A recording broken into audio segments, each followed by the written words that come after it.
The following podcast is a W2M Network original production. Visit W2Mnet.com for all of our other great podcasts, plus news, reviews, articles, and opinions from the worlds of wrestling, video games, football, and entertainment. Let's go! What's that? It's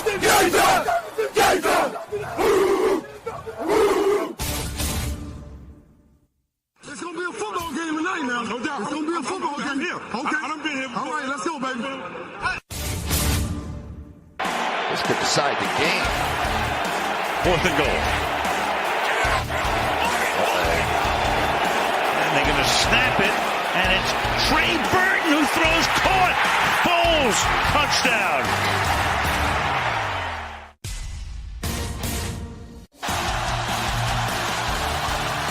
Tagovailoa trying to make up for it. Fires to the end zone. Touchdown!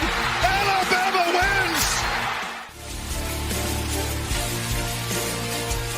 Ladies and gentlemen, football to the max. Here are your hosts, Sean Garmer, Gary Vaughn, and Erik Watkins.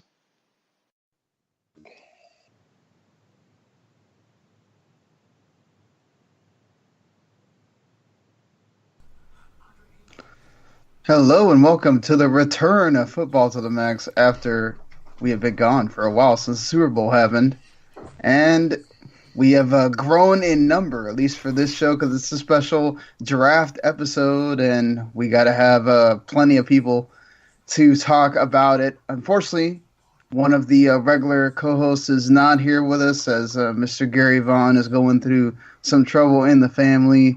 He did have his two twins, but they came out a little premature, and they're fighting for their lives right now. And thankfully, everything's been going good for them. One of them, in fact, is getting out the CPAP and breathing by himself, and the other one's well on his way. So we got to send Gary our wonderful regards and hope everything keeps going well with him and his family. But in his stead, we have a returning co-host for this show.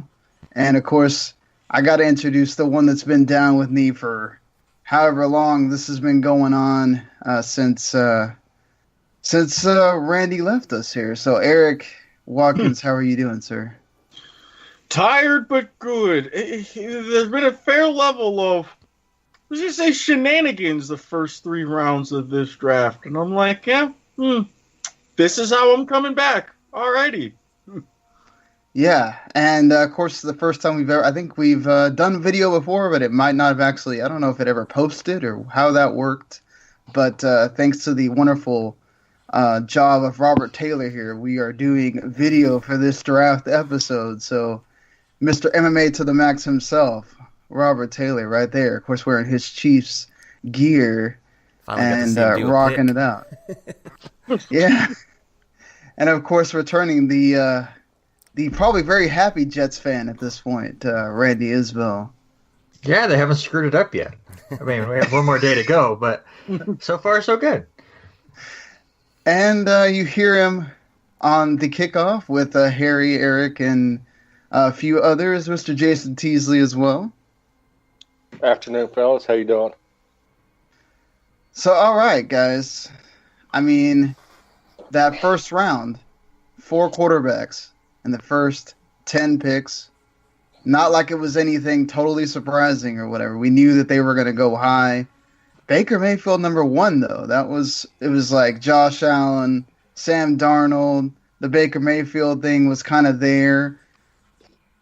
That whole stuff about Josh Allen and his racially insensitive tweets might have had something to do with it. But what do you think about the Cleveland Browns taking Baker Mayfield, Randy? As a Jets fan, I was ecstatic because that meant that the Jets weren't going to take him. At that point, I knew the Jets could not screw up their pick. I don't like Baker Mayfield as an NFL pro. I think the comparisons to Johnny Manziel are accurate as far as just his skill sets are really good for college. Will it work in the NFL? I don't see it. But you know what? If he works out, it's a great move by them. They had so many picks that why not take a risk at this point? So to me, I'm not the biggest fan of it, but As a Jets fan, I'm okay. I'm totally fine with it. I see Robert laughing there, so Yeah, I took a lot of crap after that pick because I maintained that John Dorsey was always a best player available type of GM, and I still maintain that he is that type of GM. But I think this pick was entirely upper office, ownership. I think it wasn't Dorsey's call in my just based off his entire history. So I'm not proud of that. I'm not happy about that. So what are you saying? They should have taken somebody else in? Yeah, I mean, you've seen it all over the internet.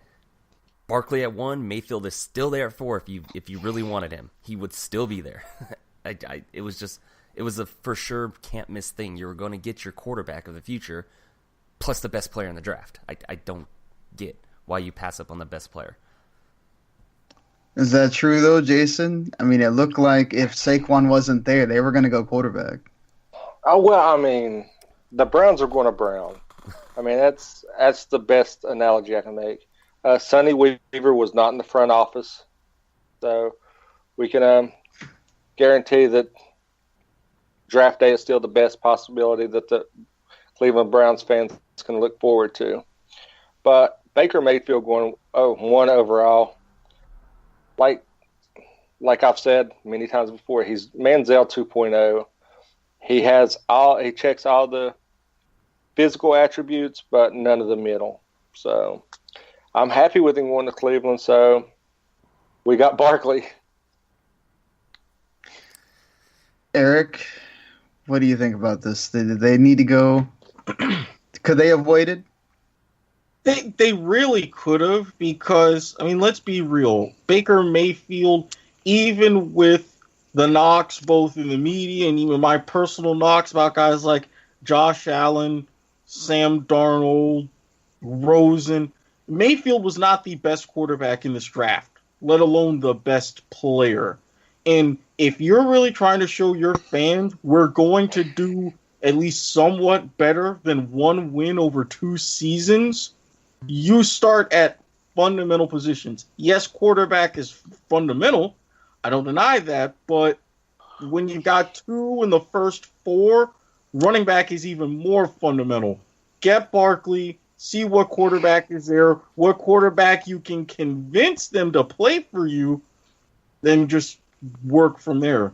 I like how they're able to spin this afterwards, but for right now, it's just spin.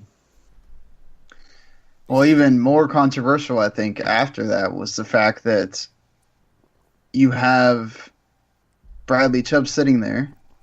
He was supposed to be the consensus guy that they're going to pick to put next to Myles Garrett. You go with Denzel Ward now. Let's be honest. Everybody was throwing against the Browns, so they need defensive back help. But there, though, at 4? And especially the fact that, yeah, he's an Ohio State guy, but those were like the same arguments that your diehard Jaguars fans had with Tim Tebow, except Ward is a better player. Yeah, you're putting butts in the seats, but how much does that really help? What do you think, Randy? I don't think they got Ward because he was going to sell tickets. That's why you get Baker Mayfield. I think they get Ward because you could throw all over them. Yes, the idea of Myles Garrett and Bradley Chubb on opposite sides of the field collapsing on the quarterback is really awesome in theory, and it would have been a lot of fun to watch. I think Cleveland looked at it as, we have our pass rush. Let's fix our secondary. And I think they did that. Yes, the sexy pick was Chubb. I think the better player is Chubb. But they went for a need at 4, and I have zero problem with that pick. I don't have a total problem with it. I think Fitzpatrick. Yeah, I like Fitzpatrick better than Ward, but I mean, I can understand why they went Ward. Like Erik said, it's kind of a homer pick to keep him in the Ohio area, so it is what it is. The Browns are going to Brown. I think we can say that plenty, even without the draft being put into context here. But I think you got to look at it from the fact that you're needing to address that And I don't think it's so bad that you already have Myles Garrett there. You don't have to have that guy on the other side. It's better to be able to have the corner that you can say, okay, this is a guy we're going to be able to use for, 5-10 years or so. Peppers is not that guy that they got last year. They let Joe Hayden go. I mean, you need somebody in that spot. I don't hate it as much as other people, and I definitely don't think it's the reach that a fellow compatriot of ours, Harry, was yelling about yesterday. I mean, he's definitely a top player on a lot of people's boards, so I don't think that I buy that perspective. Rookie contracts are 3 years, right? 5. I thought 5. 4 with a 5th You get year 4, option. and then you get the extra 5 right there in the first round. Okay, so they're going to be drafting another person to replace him in 4 years. Maybe, or just a partner. Depends on how well he plays, right? If he plays well, he earns that second contract, then. Well, I mean, it's Cleveland. Everybody wants to get out of Cleveland. Isn't that most quarterbacks, though? Most quarterbacks aren't your number one guy for more than 4 or 5 years. That's true. It largely depends on how injury-free they stay also. They can stay injury-free in a top level, then, not everybody's the elite corners. That's pretty rare. And then you start getting other guys to put with them and see if you can get them at a lower cost on the second go-around or something like that, unless they go. So, yeah, I was going to say, Martin Randall in the comments is asking if who do you think had the best draft so far? He thinks it's the Giants and the Ravens. Oh, yeah, the Giants by far. Or somebody Giants less biased. fan. Giants fan would say that, right? Well, no. Let's look. Gettleman came in, got a premier running back that you can build around that adds to Ingram and Beckham Jr. Then he goes out and addresses D-line and O-line, which were very two blatantly obvious needs that the Giants had. So with this going through, Gettleman is actually earning a lot better reputation than Reese did in his whole tenure. Yeah. I mean, look, Gettleman, I think, he knows what he's doing when it comes to the draft. It's what happens after that. That's the problem. But, look, it's a no-brainer, the Barkley pick. After that, I think they made some good choices as well. Before, I think we should give some time to talking about some of the picks first, and then at the end we can talk about overall stuff, because, if we do that first, then we kind of throw the proverbial load before we get there. So, Randy, is Sam Darnold the guy you wanted all along? No, he wasn't. I want Josh Rosen. I liked Rosen. I liked his cockiness. I know he drives people nuts. His attitude rubbed a lot of people the wrong way. I loved it. I absolutely wanted him on the team. Yeah, he has injury concerns, but I mean, so does a lot of these other quarterbacks. So that's who I wanted, but I didn't think Darnold was going to be there at 3. So again, when Mayfield went first, I was pretty sure Darnold was going 3, and I was totally fine with it.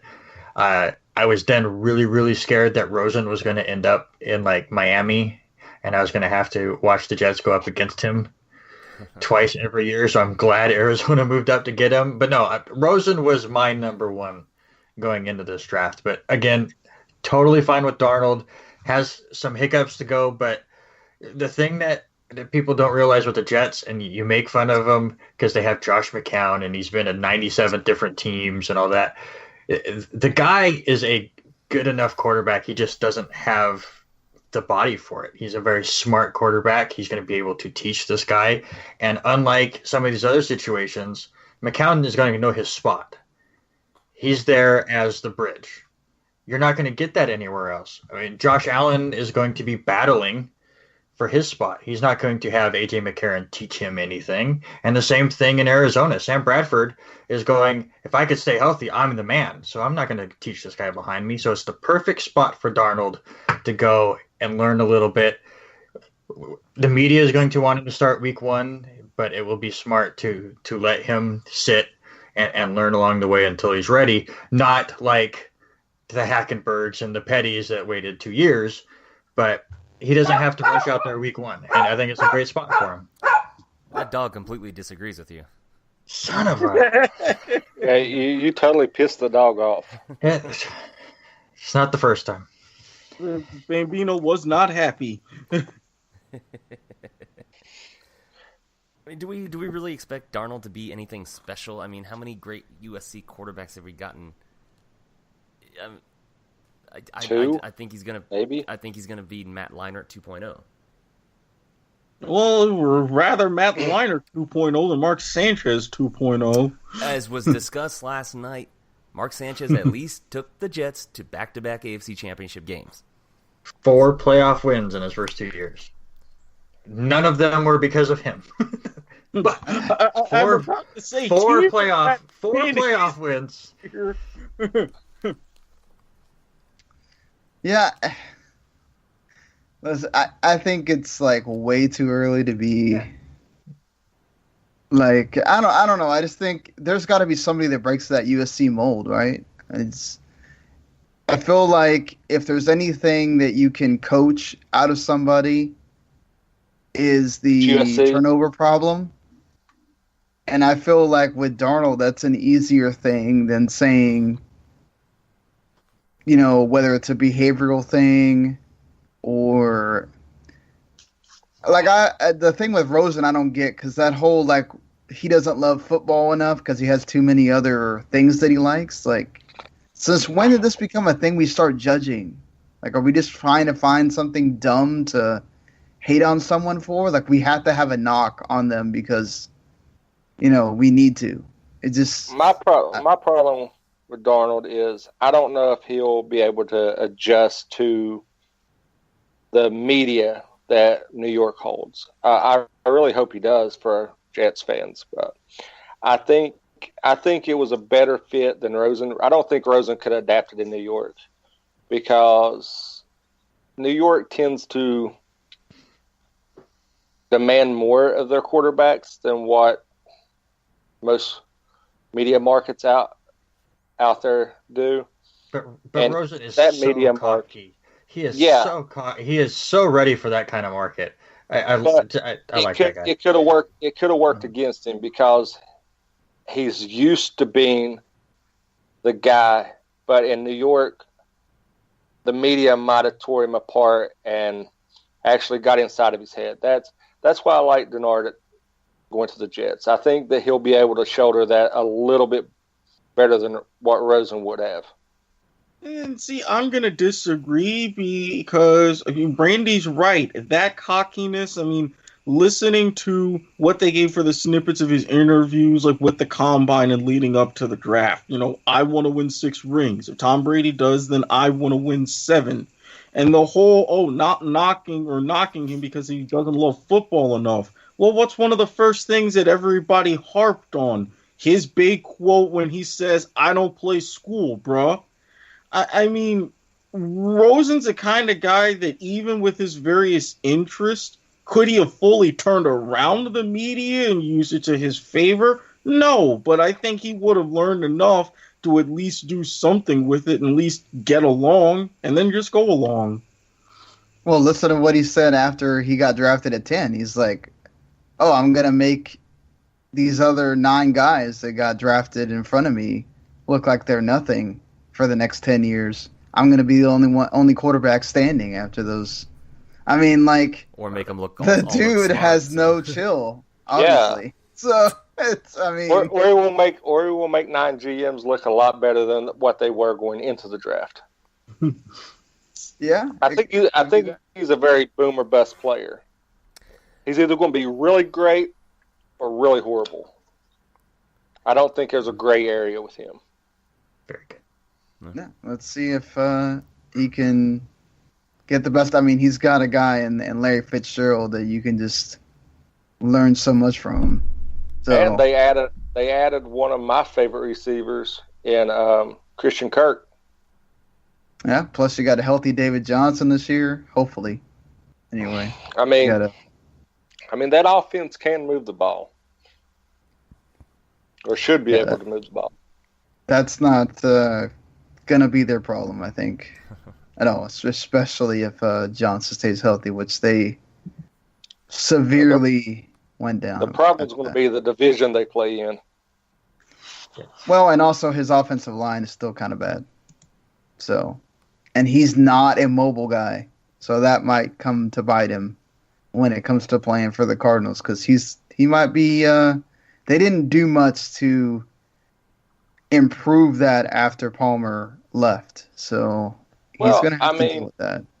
I mean, me and you can speak from experience. Your quarterback doesn't have to be very mobile. Romo wasn't a very mobile quarterback. Eli has. He was mobile.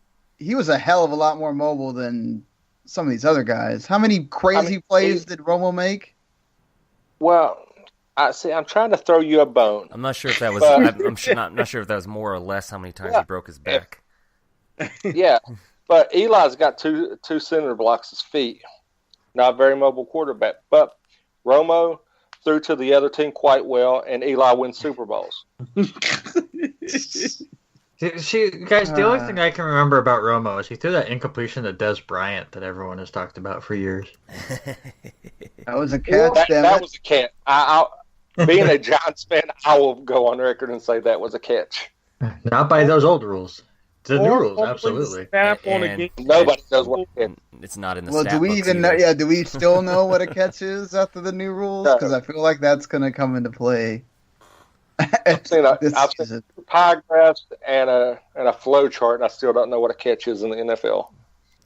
You know, I don't want to hear about Dez's dropping it or catching it type of thing anyways, because Tyreek Hill got robbed of a touchdown last year that was a clear catch. They never even reviewed it, so I don't want to hear about it from Cowboys fans.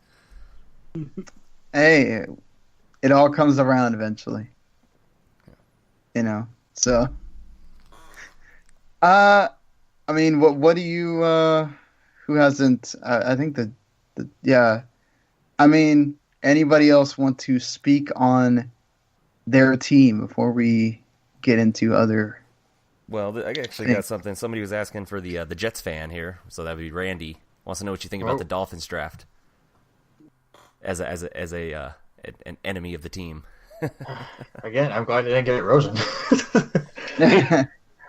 I don't think they've done a ton yet. I mean, yes, Fitzpatrick's great, and you need to get that secondary. I mean, yes, Brady seems like he's going to play for 98 more years. Anymore, I've given up on the fact that he's ever going to retire. I don't care if he and Belichick punch each other before every game. There's just going to be a thing. So Fitzpatrick, I think, is a great pick. I like that Penn State tight end. I think he will be fine. I just really thought they were going to take a quarterback in the first round because you can't trust Tannehill. He's a fine quarterback, but health-wise, he's the new Sam Bradford. So I really thought that even if they still can, because there's a quarterback up here in the Northwest that has still yet to be taken, and he's going to be taken in the fourth round, Luke Falk, who sadly I think is going to be a Patriot, but I mean, they can still go with him. But you need that guy that is going to be able to lead the team after Tannehill goes down again. But so far, I have zero issues with the Miami draft. I don't think it's anything sexy or anything yet. As both Erik and I live in the Miami area, or close to it anyway. For Erik, I live relatively close, few hours. I live in Miami, and you have to hear about whatever the Dolphins are doing. Especially because I'm sure the Heat are about to go down or have gone down at this point. I haven't been paying attention too much, whatever. They're done. Yeah, so everything's going to go to the Dolphins because the Marlins suck ass. So, So what did you think about the Cowboys first round draft? Well, hold on. No, the Cowboys actually did fine, honestly. So I mean, it put you to sleep. You concerned us after that. It didn't put me to sleep at all. I fell asleep because I'm tired as hell after work. So I mean, we was concerned. I'm about to say, I'm like, off chance my Miami party is happening into the month. I'm like, is he okay? Do I need to like get extra money for any kind of service? Because I'll scratch the first $3,000 aside for what I need, and the rest will clearly go to him and the fam if that's the case. Every team drafted the players you guys wanted, and you guys drafted the players you didn't need. Speak for yourself. The Jaguars did that too. I really wanted Calvin Ridley for the Cowboys at that point, just because he's in that elite tier. It's somebody I felt like I can trust for them to be able to replace Dez. And then to hear, of course, you didn't know it on night 1, but then to hear that awful news on night 2 that Jason Witten's retiring, it's like, oh, damn it, why didn't you take a receiver even more at that point? But I get it. When you sit here and you look at it, and I think great job by the Chiefs to go get Hitchens, by the way. I think Hitchens was sort of the unsung hero of that defense, especially when Sean Lee wasn't around. He tried his best to keep everything together. I think Jalen Smith, you saw the best you're going to get out of Jalen Smith, honestly. I don't know, unless that nerve fires like super crazy and he all of a sudden gets that burst back and everything, which I don't think is going to happen for him. Sean Lee gets a concussion, he might be done, and that can happen at any time. You need somebody that can cover maybe what Sean Lee could do. I don't know if you can get somebody that's going to be Sean Lee, because we saw the difference of how the Cowboys defense played last year with and without him. But you need to be able to... What the hell is going on? Oh, it's Anaya's watch is going off next to me, and I'm like freaking out about what's happening. I think... by the end of round 3, when they got Michael Gallup, I was much happier because he's more of a Dez type of guy. And I think having that rapport with Dak from day 1, instead of having to have Dak come in and Dez is used to, okay, I'm getting the ball constantly. I'm getting the ball. I know Witten's going to get his time and all that, but I'm the second guy. And, Dak didn't go to him. And then when the team didn't play well, when you're sitting there forcing it to him. And I think getting an offensive tackle at this point lets you cover that hole at left guard that's been the problem. And also with Tyron Smith getting hurt as much as he does with the back, you never know if he's going to be good a game or he's going to have to come out. He can play both, and you're not having to pull someone over on that side or having to play some ridiculous second string guy that doesn't even come close. So I like that pick as well. Just hopefully they can do better in rounds 4 through 7. Well, let's talk about a pick real quick that you may not like. Somebody in the comments was asking, Ben Mill was asking, do you think the Cowboys are planning on taking the tight end that the Eagles traded up to grab in front of Dallas? Yeah, they might have been. They might have been at that point thinking about taking the tight end, and I was kind of mad about that too. I was like, "Give me a break." I'm 100%. That's why. That's why I said in the chat, it was like, "Give me a break, come on!" Like that was like the pick. The pick was happening right there, and the Eagles come in, and it's like, do you need any more tight ends? I mean, you got Zach Ertz, you got Brent. Like I know Selleck's getting a little old, but like, come on. I can speak from experience that you see what happens when a star tight end goes down and you don't have anybody good enough to plug in. You lose games. So, they could always use a good tight end to play opposite and behind, in case give Ertz some rest. And let's face it, thanks to that move, David Akers is now my spirit animal. I just that. That's what I said in the chat. Yeah, I said that in the chat. David Akers wins the night with the how to own the Cowboys fans the most on. Oh, okay, for owning the Cowboys fans, but that Buffalo Bills fan they had right near the end of round 3, he stole the night for me. The guy that was Pancho. Yeah, Villa. That was such an awesome moment. Like, come on. Was it Lucha Bill Bray? Yeah. Lucha Bill Bray. We're sitting there going, Harry, what's up with this? What did you think about what the Chiefs did? Robert? I'm cool with Speaks. We needed somebody on the line. We needed somebody to rush along with Chris Jones, especially when we don't have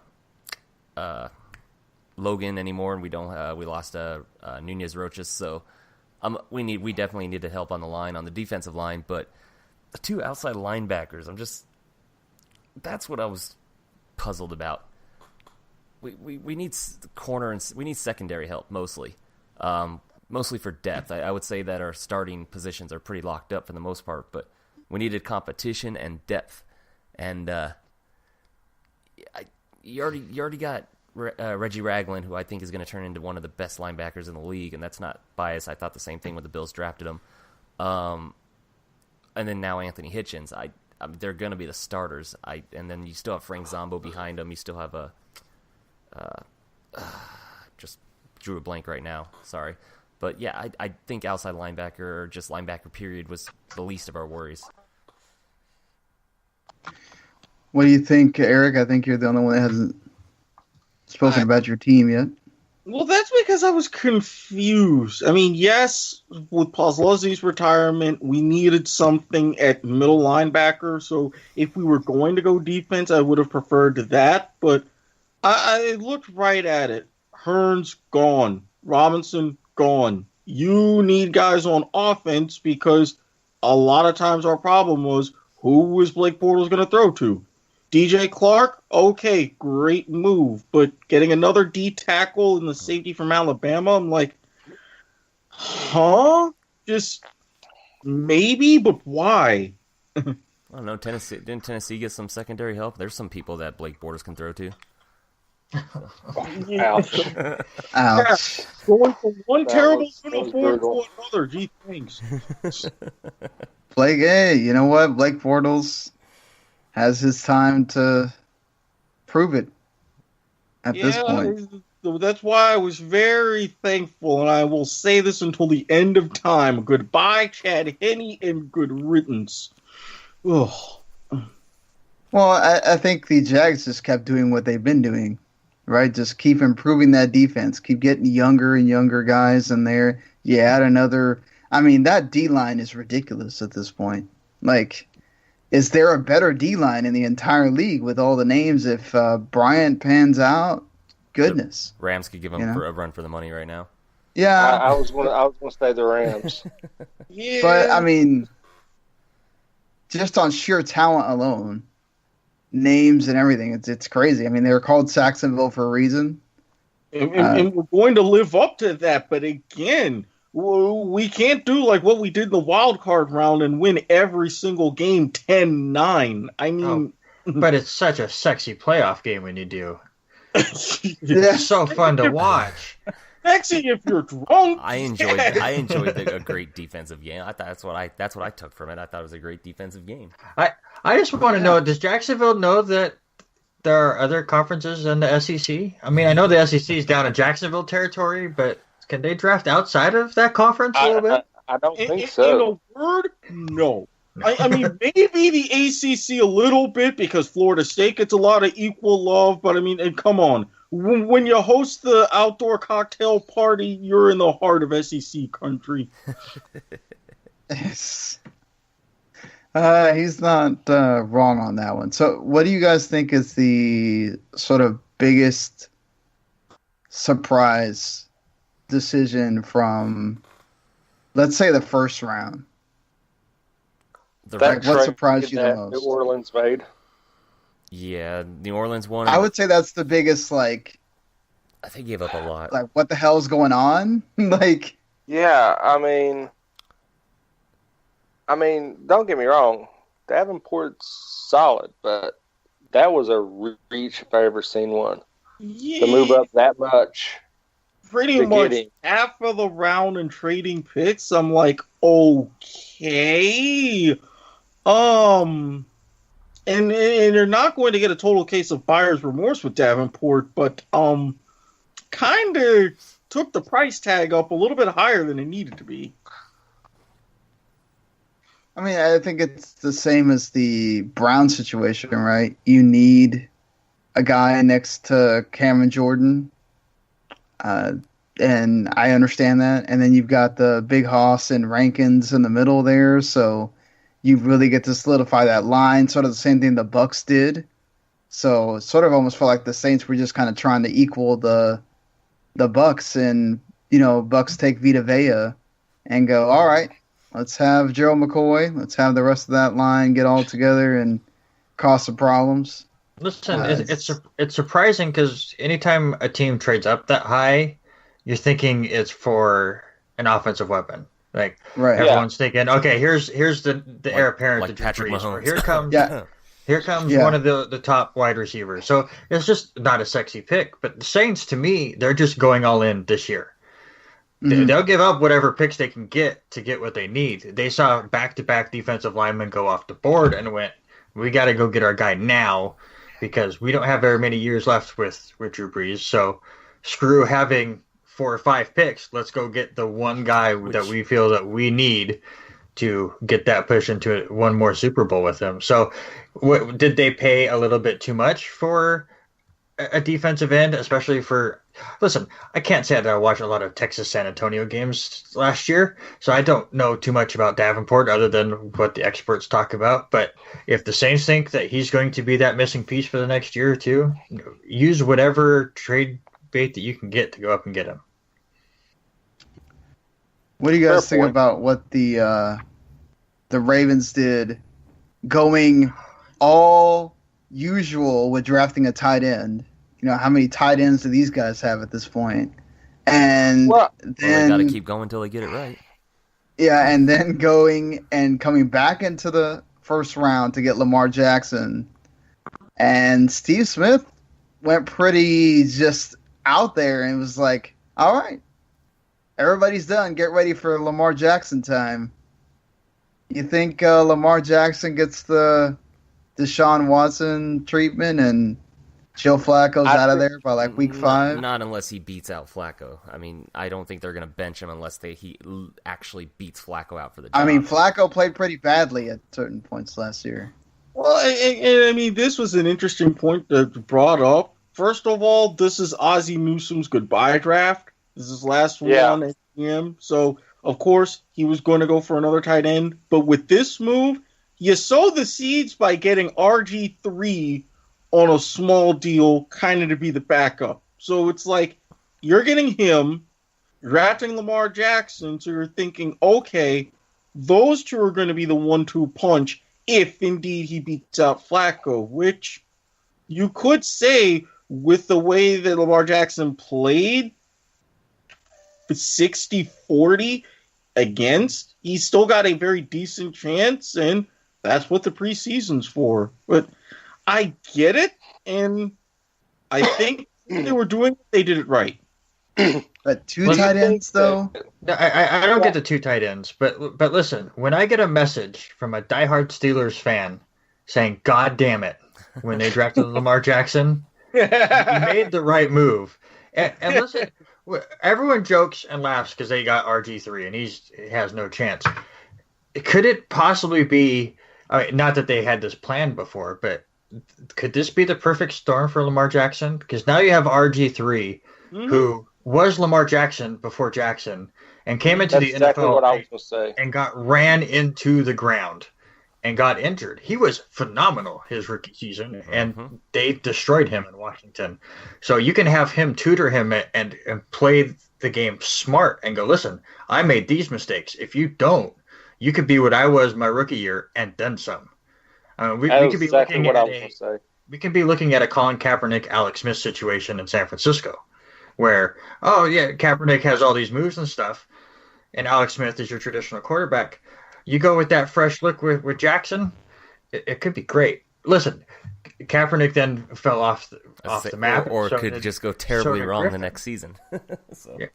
But I'm just talking for this upcoming season. And then if you have RG3 teaching them what not to do, it could work out. The first thing he's got to learn is just don't kneel. Apparently, you just can't do that. Well, I think Jackson's also going to have his plays that he's going to run during the game. And if he can hit on some of those, there might be a time where they go, okay, let's just stay with him, see what happens. And, Flacco doesn't go back in. And that's all it takes sometimes. Got hurt. RG3 got hurt walking into the facility to sign his contract. But I was going to make the same point. Maybe that, it being Newsom's farewell song, that when he's seen the opportunity to get Lamar Jackson, to bring him in and be mentored by RG3, because I think RG3 was a victim of the front office. I think he was rushed back long before his body was ready, which the style that he played didn't bode well for him. So having him there and also taking my favorite tight end of the draft in Hurst, I think that Newsom's wanting to put a lasting impression on this year's team through the draft. Well, I think let's also not forget that Tyrod Taylor spent a lot of time under Joe Flacco, too. Look what he's doing. I mean, he did pretty well for the Bills. Don't know how much he's going to get to do for the Browns now with Baker Mayfield there, but I think it's proven that running quarterback, that mobile-type quarterback, seems to work well in that system. And they did want Colin Kaepernick for a while until the owner said no. So, who knows? See, I personally think that the biggest surprise to me was the Broncos taking Chubbs. I don't blame them for doing it, but I'm just surprised that a team that needs so much help on offense, especially the offensive line protecting their new quarterback in Keenum that they sought after, I guess, when Cousins fell through. But I get it. You take the best defensive player in the draft, put him up with Ward and everybody, with Von Miller, Ward, and all that. Then, or not Ward, sorry, Roby, and you keep that defense killer still. But the team still needs a lot of help on offense. Yeah, honestly, I think their pick was, wait, Chubb is still here? Yeah, might as well grab him. Right, yeah. I guess we have to take him. Like I said, I don't blame them. I thought they would trade back. I was thinking they would trade back. I think that was Denver's plan until Chubb was there. And then they went, all right, well, we'll just go with Chubb. I think if they figured Chubb was going to go top 3 and went, all right. And maybe the asking price that they were asking, because they were going, well, Chubb's the best defensive player, so you guys are going to have to pay a lot. They didn't get what they needed, so go ahead and take him. Royce Freeman is going to be just fine, I think, as a running back. Nice job getting him in round 3. I think he is one of those backs that you can put at the goal line and he's going to find the end zone. You need somebody in between the 20s now, and to stay healthy is the big problem with any Denver running back anymore. But I think they answered some of their questions later on, and when you add in the best defensive player, as Robert said, I can't blame them. Yeah, well, that's what Denver does. They win with defense. Yeah. And this is perhaps their best quarterback they've had in a while. Mm-hmm. So, Keenum it's basically what Keenum did last year, right? You have receivers around. Demaryius Thomas may be getting a little older, but he's still pretty damn good. Emmanuel Sanders, he's pretty damn good as well. And you have those guys. You have, Anderson is still there. The offensive line is going to be a problem. That is going to be a problem. He had a better one with the Vikings, but they won with defense. Mm-hmm. And that's pretty much what you're set up to do. Yeah, and actually, Ben just reminded me, they had a trade in place with Buffalo the day before the draft, and it was set. And then when Chubb fell, they dropped out of it. And that's why Buffalo then moved up to 7. But they had a plan for Buffalo to move all the way up to 5 to make sure that they got Allen. And then again, when Chubb was there, they're like, well, if we don't take him, the Colts are definitely going to take him. So I think that's why they stuck there. So That was the team. Do the Colts take him though? A great steal. I was always on the idea and the thinking that the Colts had to go, line just to protect Andrew Luck. Yeah, but again, the same thing. They did go line. Yeah. But if Chubb is there, I still think the Colts go line, even if Chubb's there. I mean, with Chubb being there, yes, Denver wins with defense. We can all agree on that. Oh, yeah. While they had issues with the offensive line and everything, especially a quarterback, which we hoped is resolved, they're starting to get a little bit older on defense as well. So they figure, well, if we don't address at least one of these problems right away, we're going to be a total dumpster fire for the next couple of years. So they figure, all right, we know we have this solidifying our defense, keeping us afloat while we sort out our offensive situation so we can at least be competitive. Yeah, I mean, I think they did well for themselves later in that second round with Tyquan Lewis there at the end. Yeah. That's a pretty good deal. And then you get two really, really solid linemen. I mean, you get one of the best ones in Nelson, and then you go and get the guy from Auburn, Braden Smith. So, I don't think that – I think they did pretty well for themselves, honestly. But the thing is, we've seen the Colts go and draft like 5 linemen in one draft, and like one of them worked out. So, do it till you get it working. The problem is if Andrew Luck isn't your quarterback and it's Painter again or something, you got problems anyway. That goes beyond the offensive line. Well, then you just you give up the whole season and and get a low pick again. Yeah, you give up the whole season. Irsay gets drunk, lather, rinse, repeat. It's been working for the Browns for years. Well, I feel like we can't go on without talking about what the Bills did because Harry's probably going to kill us if we don't.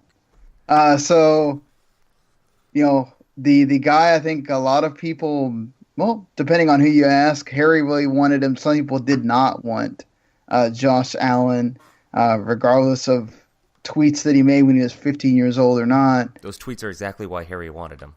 Don't let his nice guy image fool you. Wow, that notwithstanding.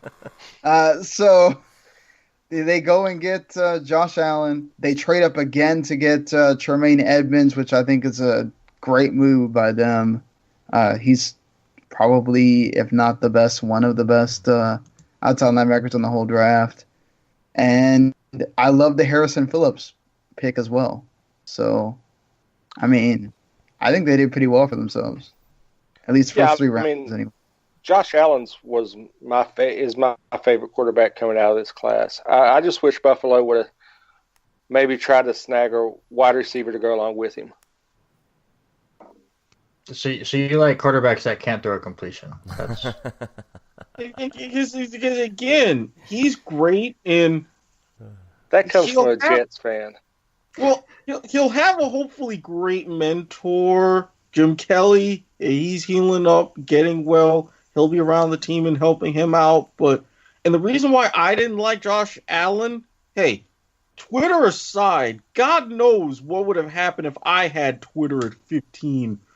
Just going to say that. But looking at the few Wyoming games that I did look at, he seemed great, but he still seemed kind of raw. And I was comparing him more to a Brock Osweiler. I know it's kind of making it obvious, tall guy, bit of an arm, wears number 17, whatever. But it's like, okay, his ceiling was just kind of for me looking at him. So listen, Josh Allen's sexiness is that he can throw it 90 yards.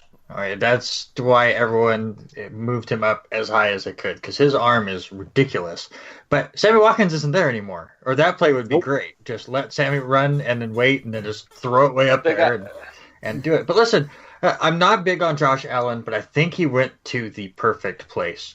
Out of the quarterbacks that went in the first round, I think he can handle the elements as far as weather better than any of them, and you're going to need that in Buffalo. And on top of that, as was said, he has some work that's going to be needed.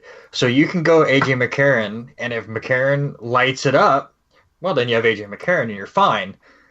And if he struggles, you have Allen in a year or two. You have that flexibility, and I think that's what Allen needs.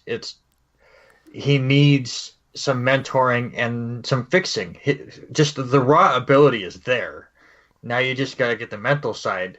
And again, I think I was not high on Josh Allen, but if you tell me which quarterback fits best at Buffalo, I think they got the right guy.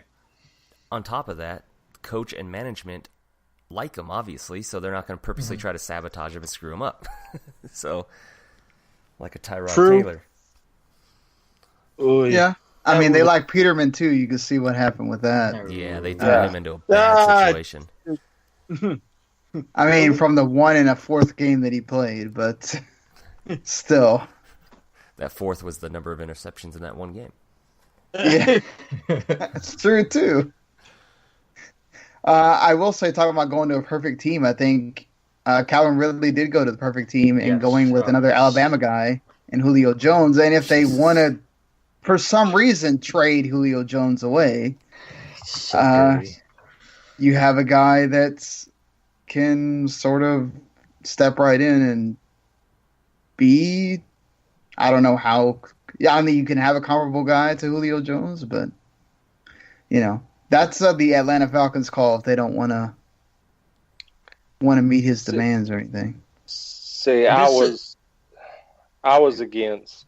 I mean, I like Ridley, but I still think DJ Moore was the best wide receiver in the class, and he went to the perfect team in Carolina. Yeah, so that division's going to be interesting. Yeah, no, I think Moore went to the perfect spot too. I think Ridley to me is a good number 2. And you put him on the other side of Julio Jones, and you're looking at the Atlanta Falcons, 5 years ago, whenever it was, when they had a young Julio Jones as the number 2 to Roddy White. And that dynamic worked extremely well. And now you have Julio Jones as that veteran, and now you have Ridley, who will be able to get defenders not to double team Julio, and maybe throw him the ball in the red zone. So not only is it great for Ridley, I think this is a great spot with him and Sanu, but now it just opens it up for one of, if not the best receivers in the game, especially in the red zone, and it just makes Atlanta's offense just gross. The person that slept best last night was Matt Ryan. Yeah, and in 5 years he could be part of a team that loses a 28-3 halftime lead. So yeah, I like it too. Man. Grown. Joke is old. But I think it will never be the old. top 3 receivers went to perfect situations for their talent. With Ridley in Atlanta, Moore going to Carolina, and Sutton going to Denver. Yeah, Sutton, that's a guy I think I wonder for the Cowboys. He's a local guy. But, I agree with you. He's going to work awesome. And Denver, another dude that's going to be somebody Keenan can throw to, put against, along with Sanders and Thomas. I mean, you got a nice three-headed monster there. Let's see if Keenan actually throws it to him, though. That could have been an anomaly last season. I mean, that was a perfect. I mean, he has not had the best career leading up to it. I think his value went way over the top just based off of 1 year. Yeah, it was a great year, but even Matt Castle had an awesome year.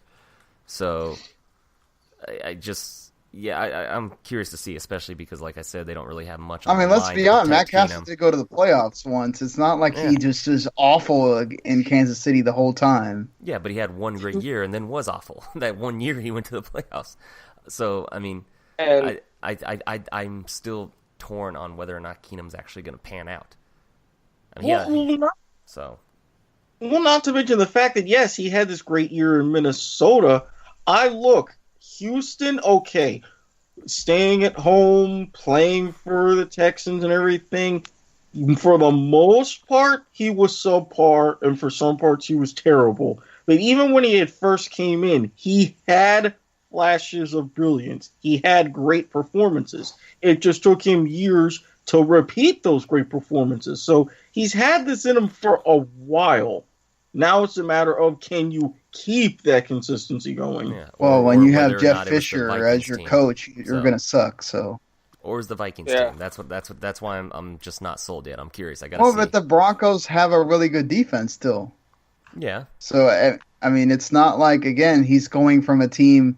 He's going to a similar team that wins with defense, wins of running the ball. Let's not forget Dalvin Cook got hurt last year, and they were doing, even better with him there. And, for all the Latavius Murray still stepped in and did well, and McKinnon broke out. Because Latavius Murray is still a pretty serviceable and pretty good running back, in my opinion. I think he's starting material. Yeah. So I think the Raiders should have kept him if they wanted to keep winning. Well, I mean, Lynch ain't doing shit. Talking running backs, was anybody else surprised that the running backs that went round one?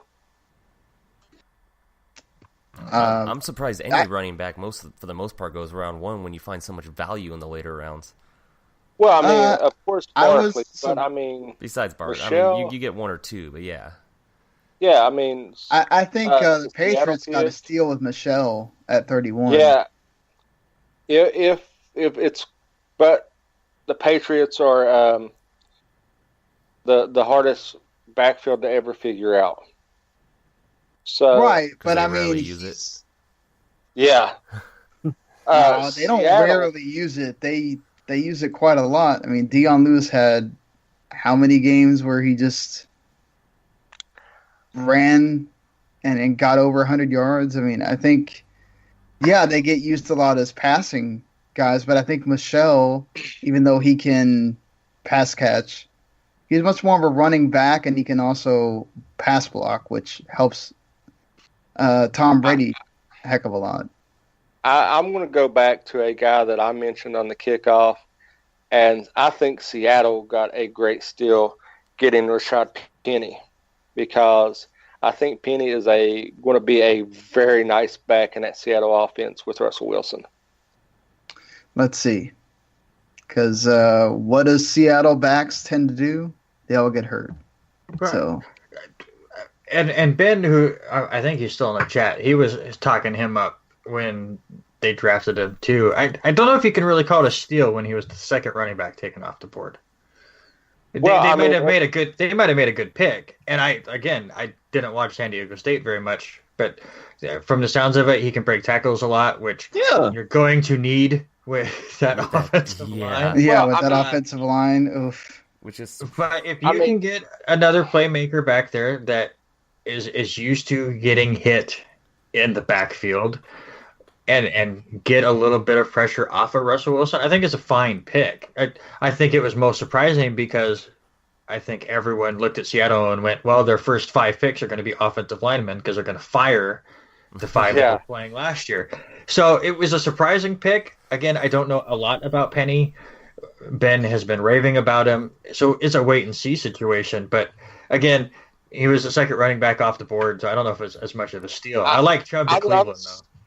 I'm saying the steal as in perfect situation for his abilities. Because, I mean, they could have went Geis, who is basically a power back. And which would also have fit Seattle. That's what they do. They're used to.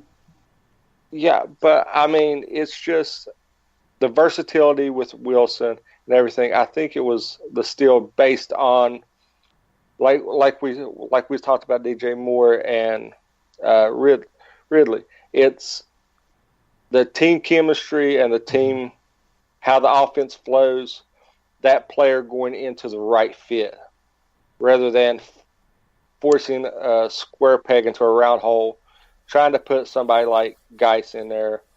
But sadly, my favorite running back outside of Barkley, he fell, which I would have liked to seen him in Seattle with Jones II. Yeah, I think also I think Nick Chubb finally might give the Browns somebody you can depend on. I know Crowder was fine that 1 year, but I mean that was kind of like the flash in the pan. That was it. I think him and Hyde's going to create a nice 1-2 punch. Yeah, you for can't, sure. You can't forget about Peyton Hillis. I mean, the man made the cover of Madden. Oh God. and vanished. And look what happened. Yeah, have we ever heard of him again? I The feel bad that's an ultimate Madden Arkansas curse. guy. He is He's the selling- ultimate he's selling Madden curse. Buicks. He's selling Buick somewhere in Canton, I believe. He always said he'd Talk make about it to Canton. chemistry. Talking about chemistry, what the Steelers did, taking the Rudolph and Washington combo. I do like. Yeah, go ahead, sir. I mean, Landry Jones. yeah, Landry Jones' stock plummeted with that. I think Rudolph is a good quarterback that can go in, sit behind Roethlisberger, and learn. And just that offense is scary. I mean, going into the future with Juju, him, God, and I hate the Steelers. Yeah, I think the offensive coordinators. Again, I don't know. Got to see how the coordinator works with this offense first to see what happens. You saw in Oakland what a new offensive coordinator, shit coordinator can do to a dangerous offense. So I mean, I'm not really predicting anything bad for Pittsburgh just because I think Big Ben is that good, as well as Antonio Brown, one of the best receivers in the game, but. Todd Haley's not there anymore. I credit a lot of the offensive schemes to Todd Haley, obviously, and we just got to see what happens. Well, Big Ben was getting really frustrated with Haley, so let's see if this new coordinator can actually make things work more towards him. And let's not forget about Lev Bell as well. I mean, you got that. You talk about big threes. So. I expect him to be traded. Yeah, he'll probably just hold out and then be traded. I don't know. I feel like that's almost an Aaron Donald situation. Like that dude kind of deserves it. Can anybody else be like me and hope that the scene from the Dark Knight actually happens in Pittsburgh, and somebody just comes in and just blows the stadium up, because that would do the NFL a world of favors. Why? Man, see, okay, trust me. Nobody else's team has been has had Pittsburgh being a thorn in their sides for years upon years. Don't go that far, man. I mean, maybe just shoot Ben. That's about it. But somebody already tried to get another motorcycle. Yeah, maybe run Ben over. I'd be okay with that. Nothing too serious. I mean, somebody bounced him off a windshield once, and that didn't take him out. So there's only two fan bases I hate. There's only two fan bases I hate, and that's Pittsburgh and Dallas, because God, they all live in the past. Dallas not so much. Come Dallas on, fans, the Steelers don't. The Steelers have won recently. I mean, come on. What about to say? Not to mention, I have a lot of Steelers fans in my life, and I'm like, I get it. Not to mention, we beat them in the playoffs, so I still get some sort of bragging rights. So I'm all right with it. Well, speaking of another team in our division, there, Jason, I like what Washington did.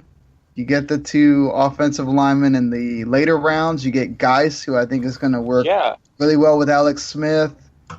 And you get another freaking Alabama defensive lineman in Deron Payne to keep adding to that defensive line. Just keeps getting better and better. Can we just put Cleveland in the SEC and just move Alabama up to a pro team? Hey, Nick Saban will be back coaching in the pros. Okay, I think it's a lateral move. I think it would work for everyone. I don't know if it would work for everyone. I'm pretty sure Cleveland fans would. I like Cleveland. I root for Cleveland. Cleveland was my mom's team her entire life, and I don't want to root for Alabama. Aside from the time they disappeared, but I got to root for Cleveland.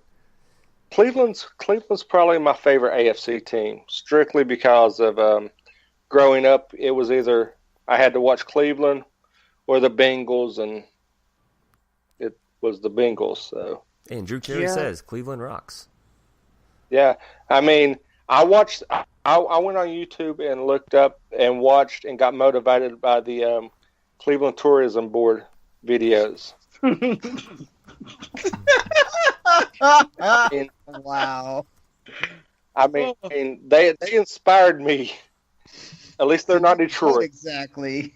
Well, I don't know. I mean, flashing back to a game, the Jaguars and Tim Couch and the infamous double spike and the fans throwing things at the referees.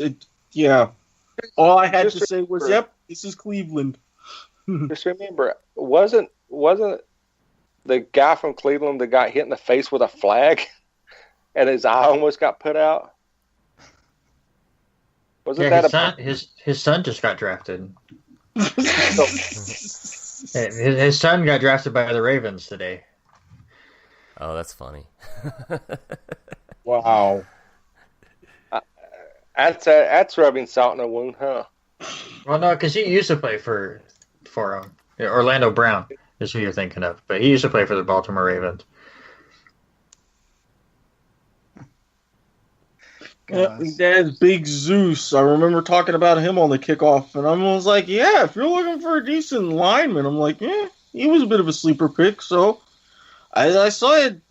They're getting these guards and these linemen to protect these $100 million quarterbacks, so it's like, okay, now they're even a bigger investment with this change. The unsung heroes, offensive linemen. My lord.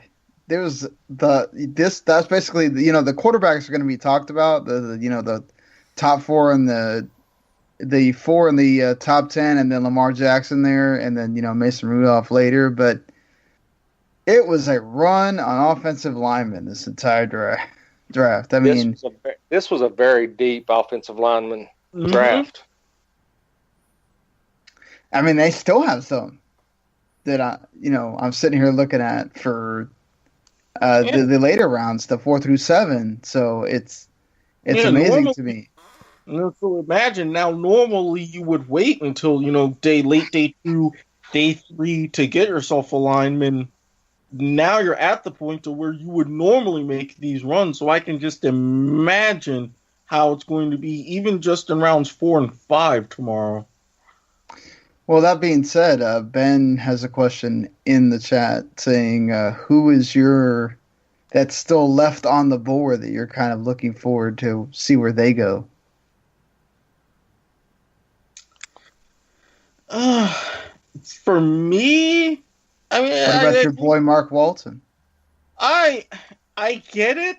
I'm looking forward, but now that you've got a lot of teams solidifying at running back, I'm just wondering who would want to take him. I mean, yes, and I've sang his praises, and yes, I've said, okay, coming off of injury, he can still have a damn successful career, but with the way that these first 3 rounds have shaped up, now I'm a little bit nervous.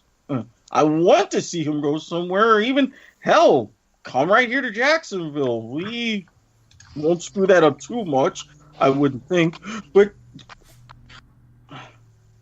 aside from that, I don't know. I'm not even sure where he fits. All I want to say is Erik. There's a quarterback. There's a quarterback out of Richmond that is best available right now. I'm not joking. He's the number 3 best available right now. That just cracks me up. Yeah, but he's the second best quarterback listed as the best available. So I don't know. I mean, the Spiders did have a pretty good year this year. That Colonial was a tough conference. No, actually, ESPN has him as the 3rd best available player right now. Yeah, but ESPN's wrong. The best quarterback available is Luke Falk. Yeah. Listen, I've not watched much Falk. I live right next to WSU. Well, a few miles away from WSU. I've seen this kid play. Yes, Mike Leach is the quarterback. So a lot of people just go, whatever. He was just a system quarterback. The dude's he's built like a quarterback. He's 6'4", which the NFL loves. He has a good arm. He made amazing decisions. Just 400 or 500 yards a game because obviously it's Mike Leach. But the guy can play. And I hate the fact that I'm pretty sure the Patriots are going to draft him in the 4th round, and he is going to be their new heir apparent to Tom Brady. Because out of anybody that gets drafted as a quarterback from here on out this year, he has the best chance to be that starting quarterback for at least 5-6 years. I'm not saying he's in the echelon of the Darnolds and the Joshes up there in the 1st round, but anyone in day 3 that gets drafted, he is the best chance to be a long-term starting quarterback. Just build and the way he plays. I want to throw a name out there. I mean, I've mentioned this in the kickoff and in the chat and stuff. I think that the kid Litton from Marshall is going to be a great project quarterback if he lands in the right system.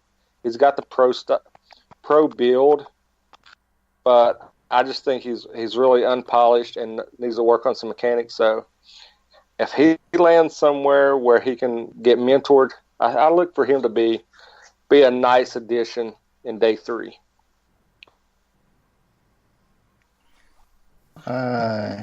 Anybody on your end, Robert, that you're kind of looking forward to or anything? I just want the Chiefs to take anybody in the secondary. Nobody by name. Just for the rest of your picks, just secondary. That's it. Kaiser White. Secondary, all the other picks. The rest of the Kaiser picks. White for corner. Kaiser safety. White would be a nice addition for the Chiefs. We just need secondary help so bad. I'm also with Ben in the chat. I think the other than Luke Falk, just because he played from around here, the one name I'm just looking forward to see when he gets drafted, and I'm sad he didn't get drafted today, is Shaquem Griffin. That dude stole the combine, and I just want to see where he goes. He's such an awesome guy, just from the stories that I've been seeing about him, and obviously with what he has had to go through. Mm-hmm. I just want him to get drafted and have that moment. I don't even care where it ends up going. Again, I wish it would have happened today so they still were using the main stage and he could have his big moment. But I'm with Ben in the chat. I want to see him get drafted and see where he goes. I'd love to see him go to New York. Yeah, absolutely. I mean, I'd love to see him go to the Giants. They have something in common with another player on the Giants, so. Yeah.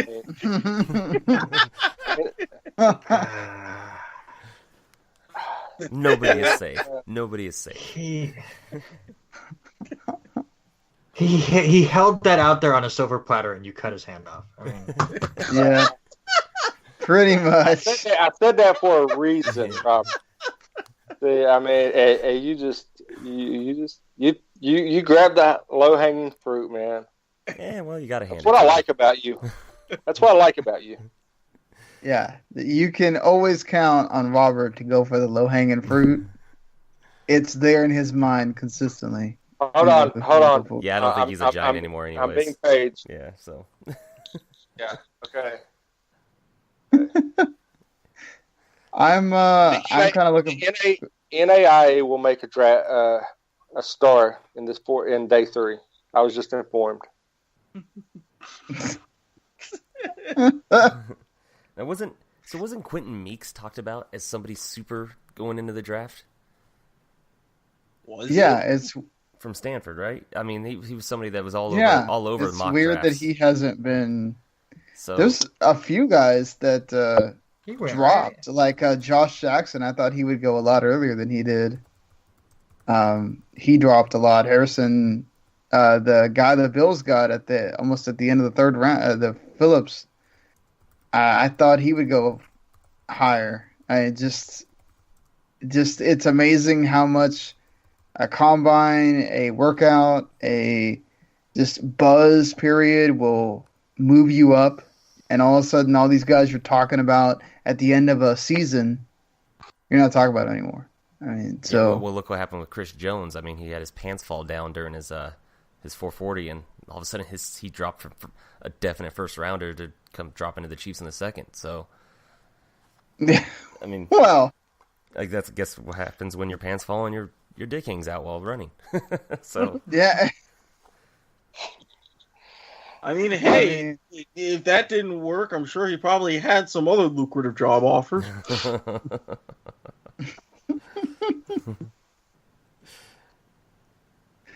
I kind of want to see who takes Josh Adams from Notre Dame because I liked watching him play last year. So that's one for me. And I think whoever gets Bo Scarborough might get. That's one that's a name that I've seen slide a lot, and I think it's going to continue to slide. But whoever lands him, I mean, he can produce. Don't shake your head at me, Eric. What would he could produce for how long? Look at the history of Alabama running backs just because of what Saban puts them through. I mean, come on. The past 5-6 years, it hasn't been kind. And GMs are wising up to that fact. I mean, the Saints notwithstanding on that one, I guess. Yeah, that's the one exception. But aside from that. Yeah, for the most part, you can ride on about that. You know, Trent Richardson, of course, being the worst of those.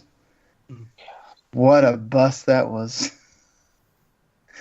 But again, anything... Cleveland. Go ahead. Yep. Anything else you guys want to talk about with these first 3 rounds before we call it a night? Raiders still suck. I don't know what the Raiders are doing and either. John Gruden is already blowing it. He's going to be a bust of a coach. Watch. I've been saying it. He's not that good. Well, I mean, this is from the Chiefs fan that is hoping with everything possible that he's a bust of a coach. So Andy Reid will choke in the playoffs. Man. So yeah, I was saying that before, man. Even before he was an overrated coach. But yeah, I am hoping. It's going to be an interesting setup as the countdown to Vegas continues. Yeah, but it's certainly Chargers, strange. Though, the Broncos had great drafts. Broncos and Chargers, I hated their drafts. They had great drafts, though. The Raiders did not. Chiefs didn't even have that great of a draft. I mean, I only like one of their picks, but whatever. Yeah, I don't know what the Raiders are thinking. I think Miller's fine. Goes to Al Davis. But it goes to Al Davis. Yeah, it's back in the war room. Just win, I don't know about the PJ Hall pick. I don't. Wasn't a big fan of that. I mean, Arden Keys. It's like, let's keep getting the guys with. Well, the only thing the Raiders done right, in my opinion, is the trade they pulled off with the Steelers. The Arden to get Martavis Bryant. Yeah, that was a good pickup. I mean, for the value, I mean, that was the only thing I see the Raiders done right in this draft. But I look at it in a different way. I don't see anything they've done wrong. Yes, it's not sexy. They've taken 2 offensive linemen, 2 defensive linemen, but that's your core. Yes, their offensive line has been really good, but they turn over very quickly. Mm-hmm. So John Gruden wants to make sure that continues to be the number one positive on their team. They went out and got Bryant, so yes, they got another weapon for Derek Carr. You already have all the weapons on offense. Secondary needs some work, but again, you can cover secondary needs a lot of work. Well, yeah, but you can cover a bad secondary with good pressure, and you still have 6 picks left to try to address that need. So I'm not saying that they are up there in the top, but I don't think they went out there and sucked. I don't think they sucked, but I think the Chargers made the much more intelligent pick of taking Derwin James and saying, let's load up that secondary because of Barrett constantly gets hurt. Well, you can just say Chargers get hurt. That's all you have to say. You don't have to name them. Chargers constantly get hurt. Yeah. I mean, same thing with the injury bug. Getting the linebacker out of USC. That's to cover for linebackers getting hurt. So I think their draft was smart. They went on defense, which you have some guys that are sort of aging along with the younger guys to be able to fill those spots. And on paper, the Chargers are going to be dangerous. but that you could say that every single season on paper. They just don't put it together. For some reason, that team just can't do it. Yeah, they fight and they scratch the claw. They give you hope in the preseason. Then all of a sudden, by week 4, you want to set things on fire. That's just how it happens. Well, I mean, the Chargers are like, they have a good regular season when they can stay healthy, and then they just falter in the playoffs. Well, kind of reminds me of Andy Andy really Reid. Healthy last season, so they still, sure they had the kicker issue, but they still, Phillip Rivers was a turnover machine for the most part. So yeah, I think it's Rivers, man. Rivers is as talented as any quarterback out there. He just like mental midget IQ when it comes to mistakes in the game. I don't get it if somebody as talented as he is. Was anybody he lost Danny Woodhead. He lost his mind. So was anybody surprised they didn't take a quarterback Lamar Jackson or something? Yeah, I actually thought it would be a good year to take somebody to learn under Phillip Rivers. Yeah, because you have to wonder how many he's got left. The man's got 7 kids. He's gonna play for as long as it takes. All right, let's be real here. Gotta support all those kids, man. And the fact that they're in LA playing in a soccer stadium, real estate out there. Come on now. Yes, I do. Yeah. No joke at all. So, yeah, I think that. So, who do you think out of the first 3 rounds best draft so far? I think Giants? you got to give it. I got to give it to Giants personally. With I say the Giants 1A, Baltimore 1B. I don't think Baltimore's up there. They took 2 tight ends. They had the best first round. Well, Yeah. I look at it as they're trying to recreate that at Hernandez Gronk. They've been trying to do that for how many years now? How many tight ends did they have at one point? Like 6? Well, you do it. Insanity is doing something over and over till you get it right, expecting a different result. Yeah, no. See, the get it right part doesn't exist in that.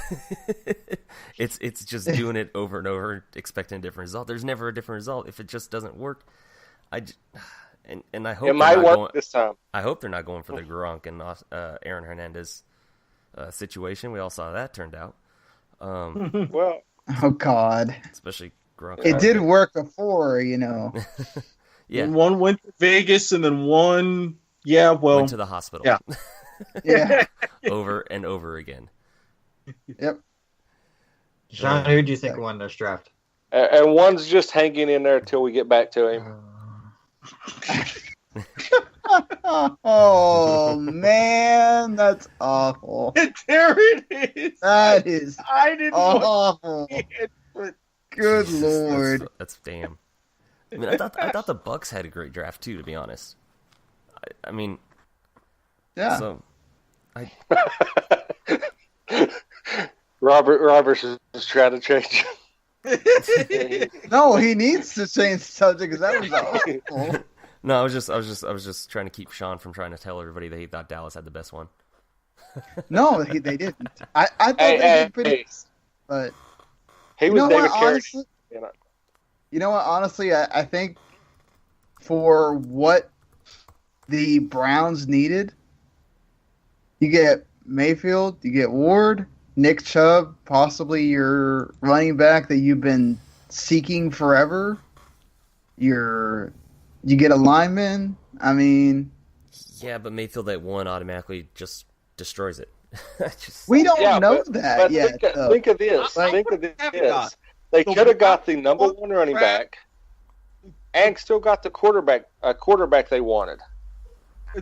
The Browns won the draft by Browns expectations, as in everything. Well, technically the draft's not over yet. They won the first 3 rounds, but by Browns expectations. Again, by normal expectations, yeah, they finally worked their way from F to C+.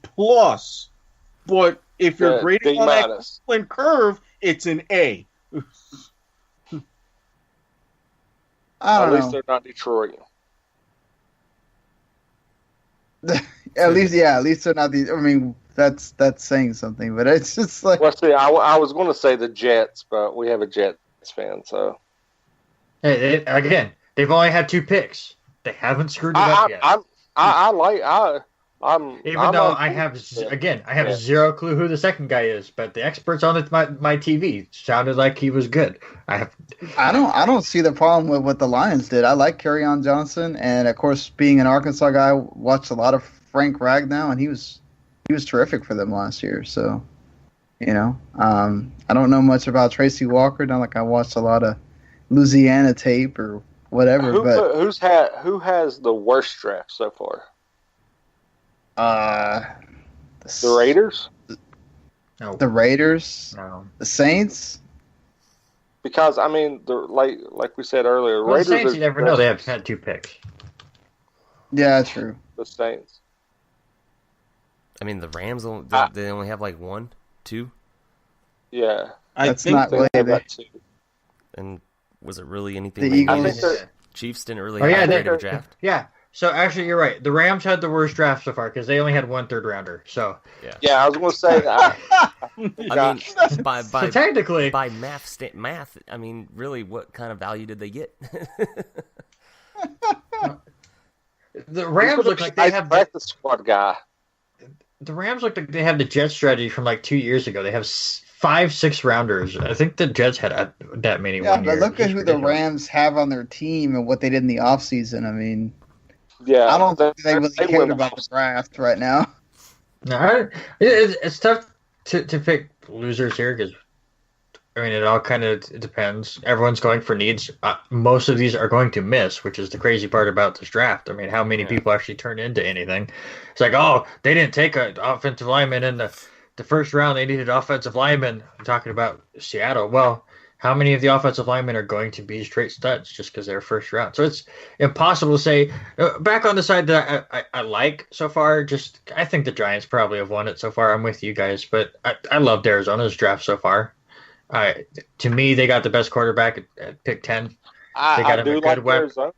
They got Kurt to be a big weapon for him. They got the center for him. So yes, they need to work on defense still, but you can't do everything in one draft, especially with just 3 picks. But they possibly got a couple of huge pieces for the future offensively, and I think that's great.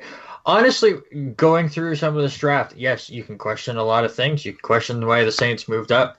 You can question why the Raiders stuck just the offensive and defensive line and didn't work about secondary. But there's not a single team where I just look at them and go, what? Okay. Yeah. I mean, besides Dallas. What was? And even then, we won't really know until the season. I mean, right? We only make fun of you next season. We only make fun of you for Dallas because the last message I got for you was what, and then we thought you jumped off a bridge. So yeah, definitely that's gonna happen. I will say, Vander Esch. I thought you David Carradine yourself.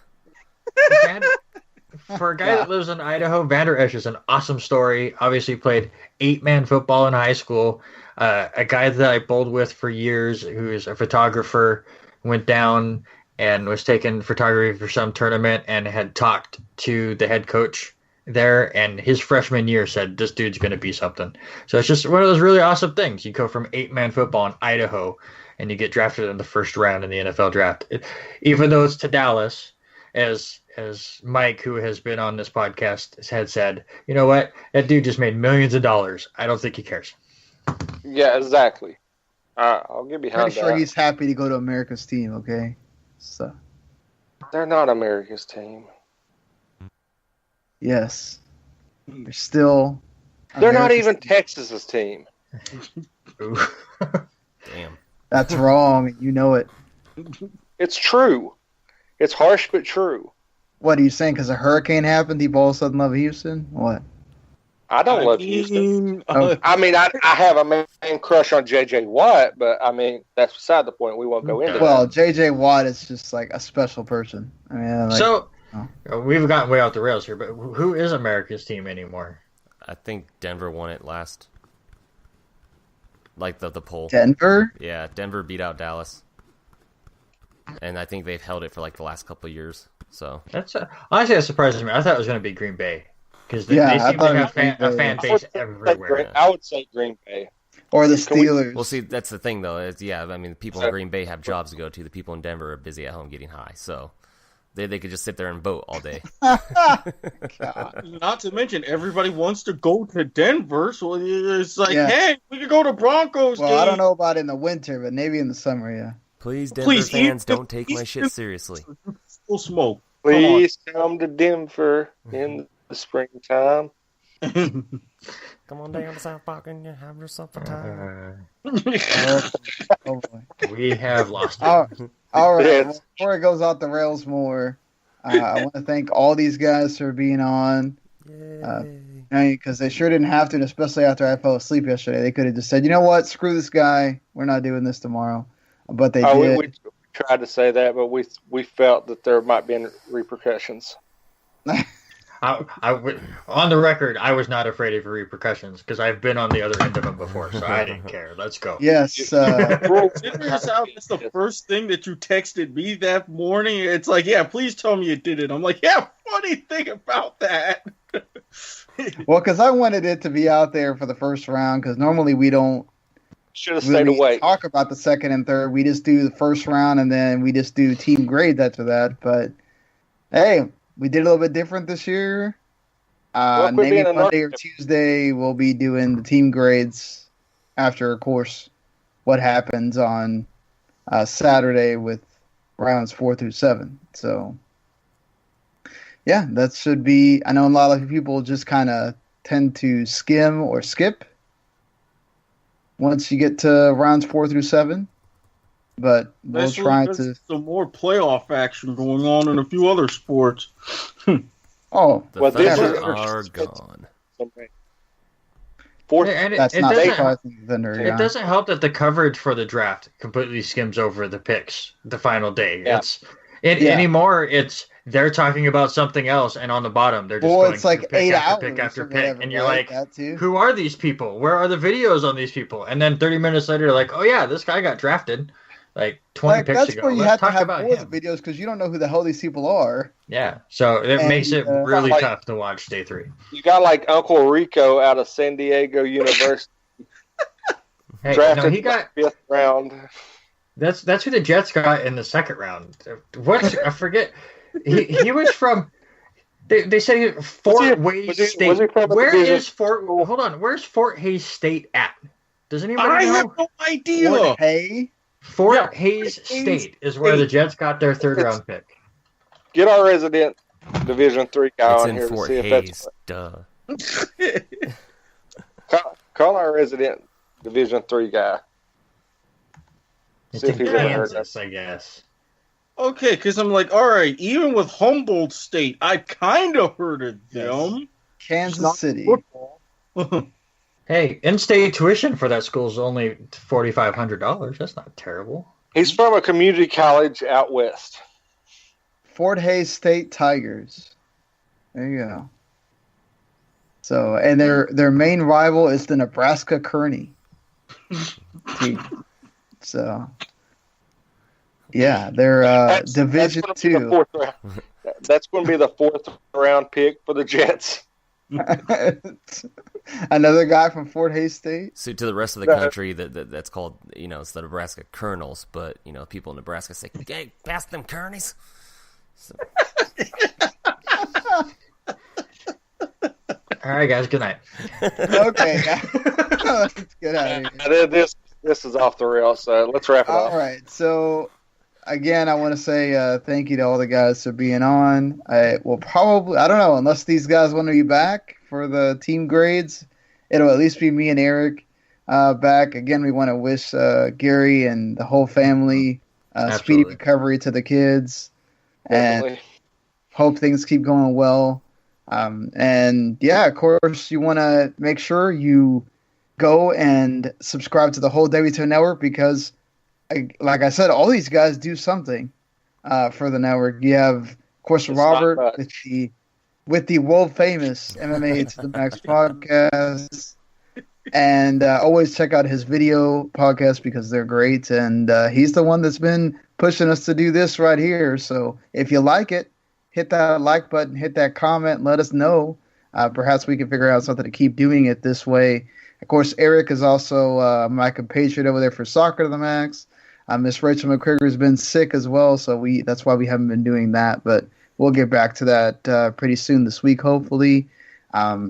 There should be a kickoff next week with Erik and Jason and Harry and Brandon and anybody else that joins over there to review the draft on their normal Wednesday night slot.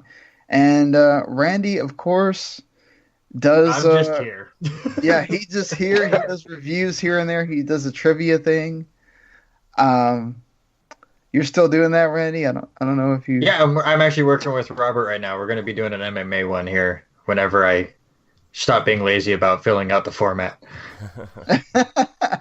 But Randy's got a lot of stuff going on, so we give him a pass. Yeah. So. You guys, I can't be working on website stuff when I'm on the height seat on my Little League coaching career. I was like, we've lost a couple games. The parents are pissed. I don't know if I'm going to make it to the whole season, so I'm a little preoccupied over there. Gotta get on that road to Williamsport. If you don't make it, more time to podcast. Yeah, if Randy comes back to the podcast semi-regularly, you know what happened. You got fired. Yeah. Or the season ended at the end of May. That's probably more like that story's not funny. True. Not that funny. Yeah, I think we should go with you got fired. Fired from the Little League. As long as we do the breaking, as long as we do breaking news on the website, I'm okay. But it's fine. The NFL will still be in like the doldrums by then, so. We still probably would be doing a podcast for a little while. But all right. Until Monday or Tuesday, we'll be back with those the Team Grade Show, review on the draft, and everything else. Thank you for joining us, and we'll see you later, everybody. See you. The previous podcast has been an original W2Mnet.com production. Hang in there. For more great content like this, go to W2Mnet.com for the worlds of wrestling, video games, entertainment, and sports.